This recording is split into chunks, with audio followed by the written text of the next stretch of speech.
So today I will be sharing, first of all, it's Monday. I'm going to be sharing on the 10 Commandments, 10 utterances, 10 dimensions, and also 22 Hebrew letter meanings. And I'm going to start out, though, with Rabbi David talking from Romemu, from Manhattan, talking, bringing in Hasidic masters' teachings. And it'll be a learning experience for both of us because I've written this material quite some time ago. So, first of all, according to Rabbi David from Romemu in New York City, a Jewish Hasidic renewal congregation institution that is now housed in a building that used to be a church. So he talks about, and I only took online classes because I only heard about this community during coronavirus pandemic when a mentor I had had at the time had sometimes dropped in to their community and thought I might like it. And so I have enjoyed a few get-togethers, but pretty much I learned mostly from Rabbi David in the class called Hasidic Masters, a 1 o'clock class. I think it became a 2 o'clock class eventually, on and off for basically all of the pandemic, hundreds of classes on a daily basis, most of the week, like Tuesday to Friday or something, not on the really short ones, but it became like food for everybody involved. It was very nourishing and everyone looked forward to it. I would sometimes paint these more rich paintings while I was absorbing his information. And so I would recommend anybody who wants to be inspired by what is possible for your practice. Like I didn't relate in the end to like a lot of what they're doing. For example, it's so amazing that they offered the programs on the Sabbath because at that time I was watching materials on electronics on Shabbat on Saturday, Friday sunset till Saturday sunset, or approximately when the stars come out. It depends on the beginning at the end. But it's, for me, it was a really big experience to connect with that. I sobbed and I wailed and wept and danced and sang and cried with my voice, like cried out in new languages that I'd lost that were always there. So it brought me all of this that brought me closer to me, but by awakening some roots that I had. However, I couldn't continue because eventually it also brought me to a place where I was going closer to those roots, where I wasn't watching those things. For now, I'm not saying anyone should do anything different, but it came to me not doing that. So then I lost like the Shabbos with them. And I don't live in Manhattan, so it's not easy to get there. And it's not like I know that many people. And I also like, I guess, the comfort of my home for Shabbat when I'm supposed to rest. It's the time, and it could be work sometimes to be a guest. I'm very accommodating as a guest sometimes to my accommodator, to my host. And I could work on that probably. May God give me the opportunity to be a great guest where somebody wants to take care of me and I allow it and I learn from it. And, may it be so for anybody who needs it. Amen. And so now I will start with this material. And again, after I finish sharing about Rabbi David, there's stuff I've written here from years ago. So it's not necessarily going to be something that I'm an expert in. It's information that I learned that I'm still learning. All right, so Rabbi David Ingber. I'm so sorry, Rabbi David Ingber. A musician, a speaker. I'm sure he's a writer, a cantor, teacher, an amazing person. So he says, remember, it's a child's mind that we're working with. It can be hijacked by fear, and we have to. I'm not at all quoting him from any specific class. That's why I haven't told you which Hasidic master he's referring to. These are notes I've taken from classes. I went to so many, and I got a lot of great stuff. So it's from different comments he's made, but probably from one main class where it inspired me to start writing this stuff down. So it's in my own words, in other words, but a lot of it is in his words. So I'm just giving it all to him, but I'm not at all putting any mistakes or misinformation on him. I'm telling you, I wrote this, I may not have written it properly or whatever. So remember, it's a child's mind, which means we have to promise ourselves that we'll get ourselves out of unsafety. And our resistance shows us our strength. Like when you're swinging, you could see how far they push you is like you come back, right? So it's like when you resist being pushed, but sometimes you want to be pushed. So You have to fight it as much as they're pushing you. So there's two, or maybe I flipped it, but either way. And also we have to remember what was done to us is what we do. So the punishment for being curious, for letting go, for surrendering. So things happened to us and then they became like inverted claws. And we learned how to stick them out. And now we have those claws. Like somebody clawed us and then we learned, oh, that hurts. Now we could do that to people. We get that information on the incoming, how to hurt. So we recognize I can be present as an adult, which means new possibilities, versus the history, because there's the inner Congress. There's afraid of death as a result of something that I do, whether it's physical or psychic, and then there's the light that meets us where we're at. The moment is for us to extract it. There's going to be many tools that we have, many toolboxes, many hats, many robes, many uniforms, and uniform. Like we're going to be taking on like these roles where we're in that form, and for that moment we just do everything. Like we become that role so much that we just do it. We do what that one would do. When you're a good doctor, you do what a doctor would do, not what Mr. Isaac Newton. I'm sorry. I mean, I know he's not a medical doctor, and probably I was thinking of a medical doctor, and then it turned into a theoretical doctor. But a doctor of theory is just as important. So, because applied medicine is based on first theoretical medicine. And maybe I can make my own field of theoretical medicine. So regardless, just to combat the pharmaceutical companies, just to be an activist in this physical world where I am, where I could help with theoretical medicine and it could be applied, what the teachings are for the immune system and everything versus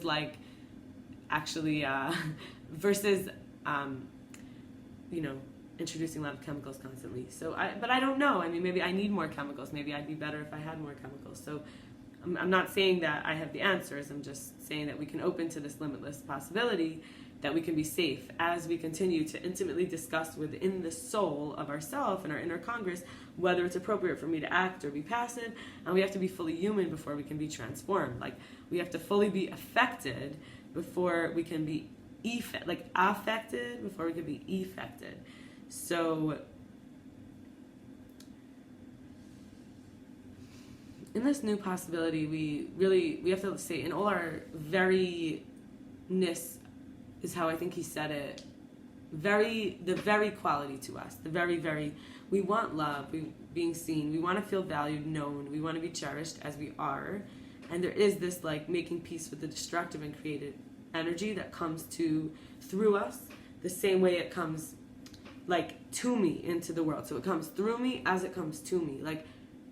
I see how it comes through me, I can see how it comes to me. It just makes it less personal. And that's the idea of you have to bring the Taf, the Omega to the Aleph, the Alpha, the last to the first. The ego, which I've called here, quote unquote, the ego, which I said is this identity self, stays behind. Then the soul fills with light. This is what I mentioned. This is what I shared about Chachma, that we expand. In a previous recording I left, I spoke about Chachma, where the space between the self and the identity self, or this lower self, the soul, and the smaller self, the big I am and the small I am, the space between that is how much light, right? So here we're saying the soul, that space that fills with light, it's a primordial energy, and it's not grasping, but it's not bypassing. So it's not going around it, but it's not clinging to it. So this is the energy where there's that wholeness versus that clingingness that gets stuck. The openness, there's a sacred hierarchy versus a dominant hierarchy. The sacred hierarchy means everything just falls into the right place. Nothing is bent out of shape because everyone's doing the appropriate actions. People are not people-pleasing for the wrong reasons. And versus the dominant hierarchy is that you're afraid that you're not dominant enough, or you're afraid you won't stay the dominant one. There is a power struggle. It's assuming everything's a power struggle. Just assuming it's a power struggle and approaching it that way. Now I'm going to shift after this introduction, but just let's take a few breaths.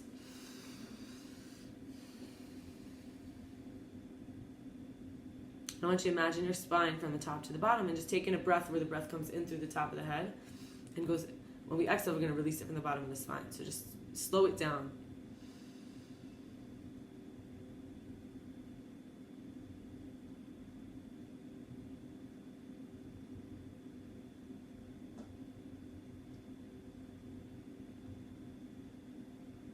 And then release it from the bottom of the spine as you exhale.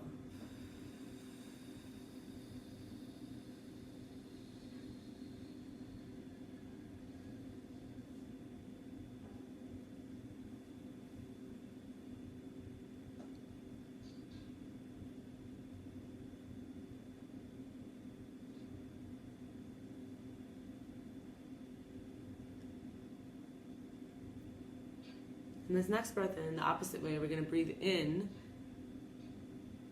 We're actually going to receive from our lowest self, from the bottom up. We're going to go to like when Hashem asked Adam and Eve, they were at the lowest point. He said, Ayeka, where are you? They were hiding, but they exposed, right? They just surrendered themselves. Like they weren't the demon. They said, I'm here, but they showed that what they had done by saying, I made the mistake.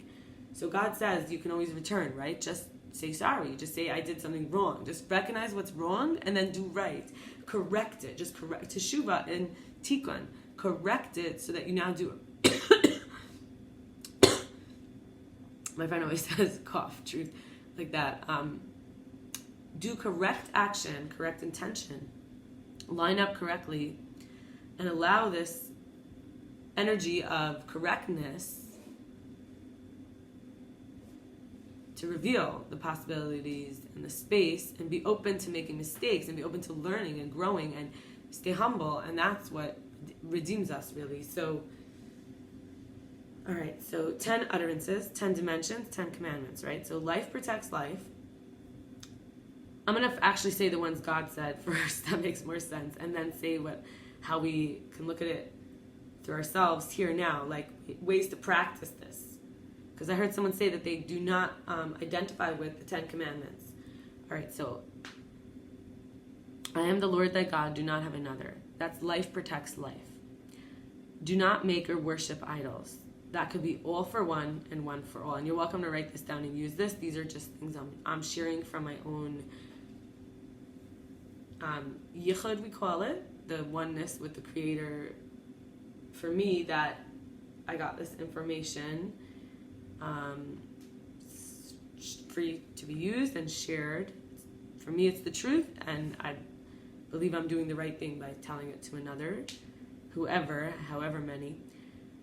Don't disrespect or misuse God's name is only to take what's for you. Remember and keep holy the Shabbos is learn and know how to say no. Honor father and mothers, be kind to all the ones who offer. And we know this is like don't bite the hand that feeds you. And in Hebrew it's a mitzvah, hakaras hatov. But you would say it starts from the parent, right? The offer. They're the kindest ones to us before anybody else.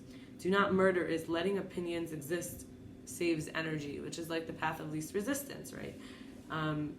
Don't always be, fighting to own the territory. Like, do not commit adultery.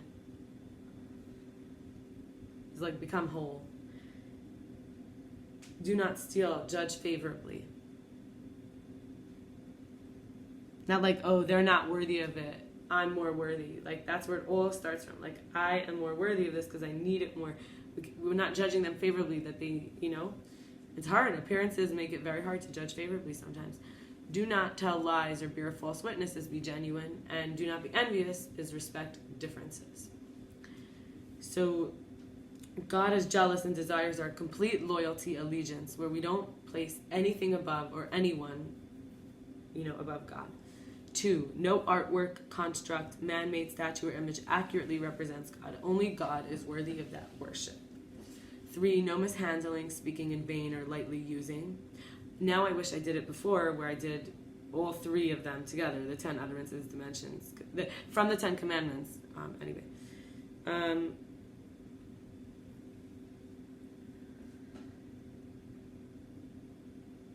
Set aside a day of rest to the Lord. Respect so that you may live in the land the Lord your God is giving you. Premeditated killing of another human is forbidden. Now this is the stuff from the Torah that I was researching, I guess, like these are not necessarily like things that I made up. I'm saying this is how it was said. Do not break the sacred marriage covenant by having sexual relations with anyone other than spouse. Taking another's possessions without permission. 9, don't falsely testify in court against neighbor, and also lying is forbidden. And 10, don't desire someone else's property, possessions, or partner. Now I'm going to go into the 22 Hebrew letter meanings. Aleph is, and I'm going to talk about it related to three things. I'm just going to run through it like a list. You're welcome to pause at any moment for what you need. I'm going to use the tarot card, the major arcana, which is 22 cards, and each one has sort of like a letter that is associated, Aleph, Beis, and they have a numerical value and also a numbered value, like their order in the set of 22, but also their numerical value. And then they also associate with the astrological signs and also with the pathways. Each letter also relates to path, but also not just astrological signs, like also planetary bodies and so on. And also the elements, like that whole set of those, and also the pathway between the 10 sfirot,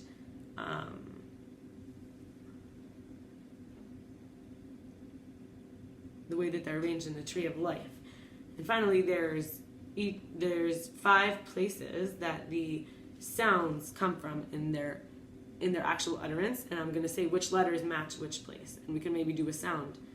Or maybe I'll make them. So Aleph is the first letter is Aleph, which numerical value is 1, relates to the Fool. It's an air sign, and it's Keter to Chachma, like the light, the crown, to the wisdom, the top of the head area to the right side of the head, kind of. But it's not a physical representation. The physical representation is based on the supernal representation. The second letter is Beis, numerical value is 2. So until the 10th letter, they're all numerical value is the same as their ordered value. So I'll just leave it like for now till we get to the 11th letter. The magician is Mercury, is Keter to Bina. Bina is now the left side of the head. So Chachma was wisdom from the light. So the light, this is Keter to Bina. This is the left side of the head, from the crown to the understanding, the light to the understanding. Then Gimel, third letter, high priestess, the moon, Keter to Tiferet. Tiferet is like the heart chakra area, the balance, the torso, kind of loosely defined as where the arms come out of. It's the middle, it's the symmetry, it's the harmony. Then we have Daled, the empress, Venus, Bina across with Chachma. So this is the two sides of the hemispheres of the coherence, left brain, right brain. Hey is 5, the emperor, Aries, and then Chachma to Tiferet. So then this upper area to the heart space, this upper right side of the head to the heart space, which is like then we have Vav, 6, the Hierophant, Taurus, Chachma to Chesed. Chachma is that right side of the head. Chesed is the right arm. Through even the fingertips, I hear. Like the whole arm and the energy that radiates out of it. And then Zion is 7, the lovers, Gemini, Bina to Tiferet, so left side of the head, left side, Chachma was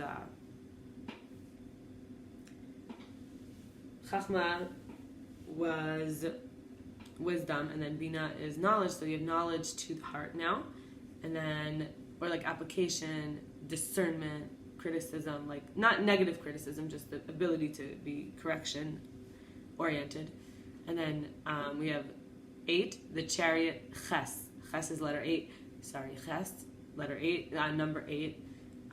Chariot, Cancer sign, and Bina to Gevura. So this left side of the head to the right, to the left arm, which is the receiving kind of side, even from the fingertips, I hear. So you can start to make some connections. Maybe this is all a meditation. Obviously, you don't have to do anything, but you can make some connections if you want to with where it's coming up in the body. And Tess is 9, strength, Leo.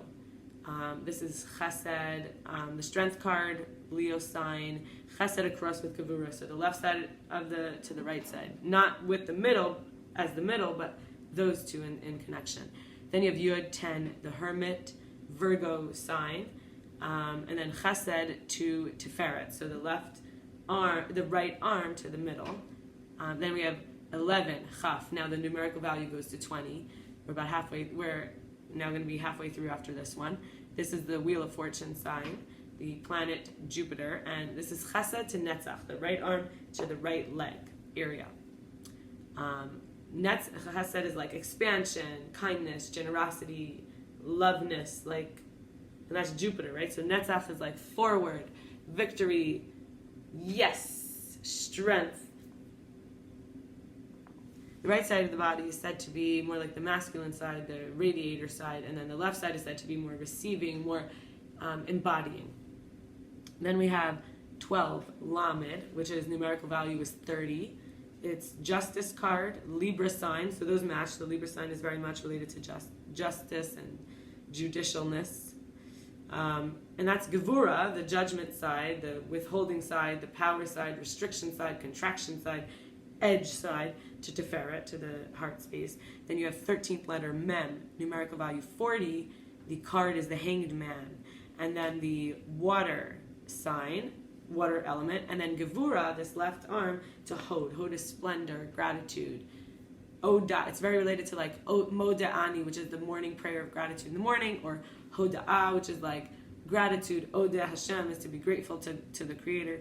14 is the letter Nun, and its numerical value is 50.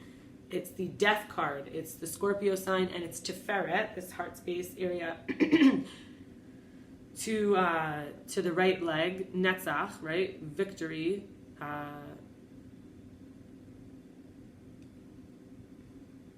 Not quite permanence, but permanence, like sustaining, you know. Eternal. It'll last. 15th letter is Samach, which is 60, the temperance card. The sign is Sagittarius, and it's Tiferet to Yesod. Yesod is the pelvis area. Yesod is related to secret. It's foundation. It's the origin point, creator, abundance. It's where things come from that come in, but like a baby, but from a place that's much more. But also, it's like where pleasure lies. And when I say lies, that could be like both. It could be pleasure lies to us because there's secrets there. Like sometimes we are thinking, they say men from the second brain is like they're not really thinking clearly because there's secrets there that things can become secret. Like even in our right and left, in our actual hip inside of our pelvis, they say that things could get stuck there, held there, like into the glutes even. So it's interesting to just pay attention kind of to this middle place, this heart space. It's like a lower heart almost, because you could have like grief and you could have joy in the upper heart. You could have like kind of like in your Yesod, you could have abundance, or you could have like kind of depths, and that could be hard. It could be heavy. So for some, like in Yesod, the bonding energy could be messed up, like attachment issues or like pleasure issues, like you get what I'm saying. That's temperance and Sagittarius. Okay, 16th letter is Ayin, 70. It's the devil card, and it's the Capricorn sign, and it's Tiferet to Hod. So the heart space energy to the left leg now. Hod, like being humble, watching the majesty. But being able to watch the majesty, you got to make yourself pretty small to see something so majestic, right? You got to be okay with being so small. Then you have Pei, the 17th letter is numerical value 80, the tower, Mars. Hod is across with Netzach, so the left leg and the right leg across to each other, the right leg. And then you have the tower, right, so I said tower card and the sign, the astrological sign, Mars. Then you have the 18th letter, which is Tzaddik. It's the numerical value 90. It's related to the star card, the Aquarius sign, the zodiac, and it's Netzach to Yesod, this right leg energy of towardness and everlasting, and matching to this more like root chakra area, kind of. And then you have 19th letter, which is Kuf, and its numerical value is 100. It relates to the moon card, the Pisces sign, and it's Netzach to Malchut. It's the right leg to the feet, to the completion, to actually making it happen in the world where it will last, where it will really, really ever last.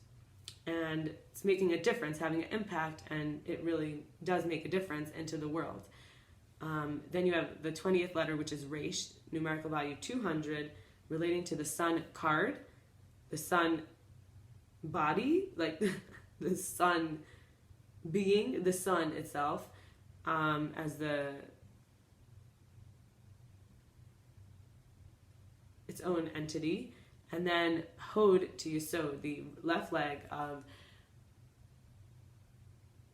vessel energy, being a vessel for, being a witness for, into the allness of Yesod, into being the foundation, that being what you're standing on, the root. And then you have Shin, the 21st letter, which is 300 numerical value. The card is judgment. The element of fire is related, and it's Ho to Malchut, the left leg area to the feet, which is related to the strongness of matter, where actually it becomes real, it becomes tangible, it becomes actual, and there's a sovereignty there that it was willed into existence and actually matches the will enough to become in its vessel of physical form. The 22nd letter is Taf, which is the number 400, the numerical value 400, and it's related to the world card and the planet Saturn, and it is Yesod to Malchut. So a direct connection from the pelvis area to the feet is a line where things can just fall away because the root is connected to the reality. There is a sense of being created into creation by the creator, like the creative energy there's a sovereignty there, and there's a natural sense of being empowered, not misusing any energy because it's all getting in its right connection, proportion, appropriate portion, appropriate, right? And now I want to go to each place, and I'm just going to say each letter. I feel that's a great way to end this. So throat letters are Aleph, A, Ches, Ch, Hey, Ha, Ayin, A. Lips, Beis, Vav, Mem, Pei. The palate, Gimel, Yud, Chaf, Kuf. And then the tongue, Dalid, Tes, Lamed, Nun, Taf. And then the teeth, Zayin, Samach, Shin, Resh, Tzadik. And that is the conclusion of this material for today. And I look forward to a video tomorrow. I'm going to talk a little bit about spiritual guidance, the patriarchs. Not exactly the patriarchs, I'm sorry. I'm going to bring in the tribes as patriarchs, as 12 patriarchs, not the 3 patriarchs. I'm not at all comparing them. I'm bringing them in as like patriarchs of their families with the 4 matriarchs. That's what I would like to share tomorrow. Thank you for your time. Be well, and wishing you a comfortable day with the right alignments.